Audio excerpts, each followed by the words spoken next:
Ayan, tingnan natin mga ka-DIY kung ano yung mangyayari sa worms pag linagyan natin ng garlic. Silipin niya natin sa microscope. Ayan, kuha tayo ng worms. Ayan, lagay natin sa lens para masilip natin na talagang buhay yung mga worms. Ayan. Ang liliksi nila. Talagang malulusog. At lagyan natin ng garlic. Hiwain natin para malagay natin. Ayan, linagyan natin yung worms. Tingnan nyo mabuti kung anong mangyayari.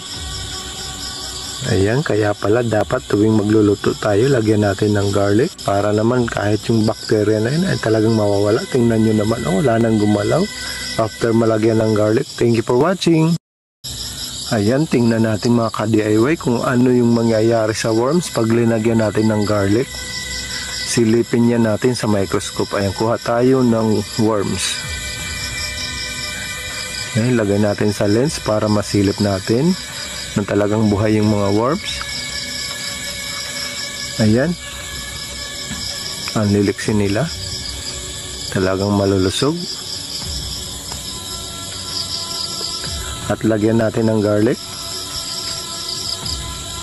Hiwain natin para malagay natin. Ayan, linagyan natin yung worms.